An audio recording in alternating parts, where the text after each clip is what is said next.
So, as I think I've mentioned, it was hard to track down. I knew who all the important pre-war blues guitar players were as a kid because I read Guitar Player like every month from cover to cover, basically. But so I knew who everybody was because they talked about, all the important people. It was really hard to find records of them. And but one of the few people I could find albums of was John Hurt, because my library had a copy of Mississippi John Hurt Today, which was put out on Vanguard after he was rediscovered in the early 60s. So I knew a bit about John Hurt, and that alternating thumb blues thing in C sort of became like a pretty foundational part of how I think about fingerpicking.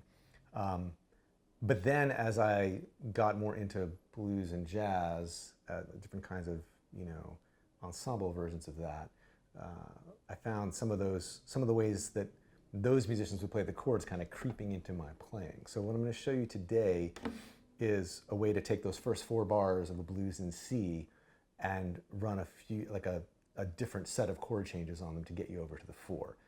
And then I'll play through a couple choruses and show you how you can kind of slip that in and some of the possibilities. So what I'm talking about is just a blues in C, like here's just a chorus with just the straight 1, 4, and 5 chords. So just something like...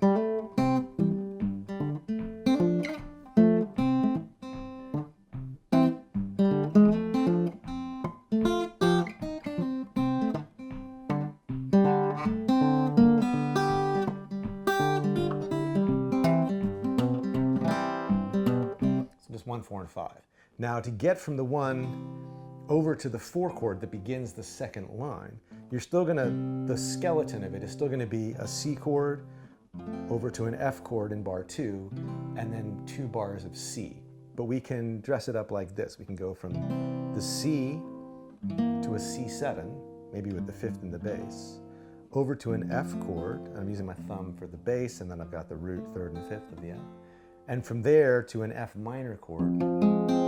So I've got root, root, flat 3rd on the 1st fret of the 3rd string, and then the 5th. And then here's where things get particularly interesting. We're back, now this is like bar 3. Okay, it's not like bar 3, it is bar 3. C, let's see, what are we doing here? There's one possibility. So we can go from C to a C sharp with the 7th, but the 5th in the bass. And so that's like a chromatic move. And then to an F sharp 7 or a G flat 7. And then down to either F7 or F. And the reason that works is because this C sharp 7 chord is really a substitution for this G7 chord. The C sharp 7 and the G7 share these 2 notes. So it's really like going 1, 5, 1. And then this chord, F sharp 7, is a substitute for the original C7. It's got 2 of the same notes as the C7. So if you're into the theory of it, C sharp 7 is a tritone substitution for G7. Not enough time right now to explain exactly why. And F sharp 7 is a tritone substitution for C7. Not enough time to completely explain why, but there it is. So that lets us go from here to here, and I'm voicing it now without using the 2nd string. So I get this, and that is what my one-time guitar teacher, Emily Remler, called a guide tone line. So you hear this melody on top, taking you where you're going, and meanwhile you're supporting with all these crazy chords.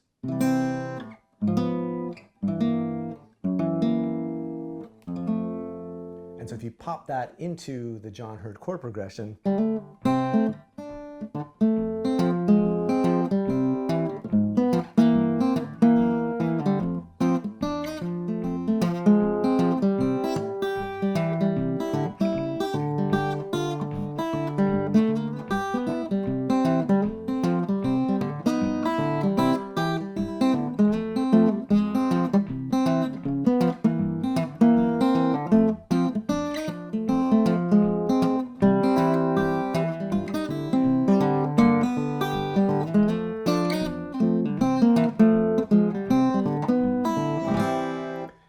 works kind of in miniature at the end for the turnaround.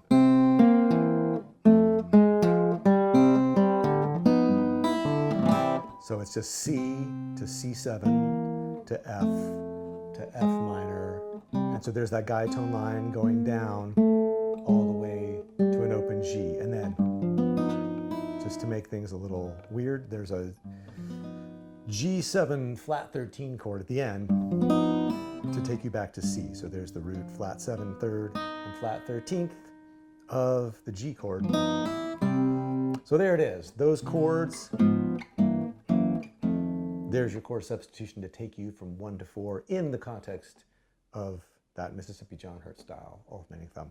I think the second time through, I forgot to get the bass over here, but that'll work also. Just full disclosure, I like to call my mistakes. Okay, so that's it. There's some variations on how to play the fingerstyle blues in C. I think I already said that. So thanks for watching, and I'll see you next time.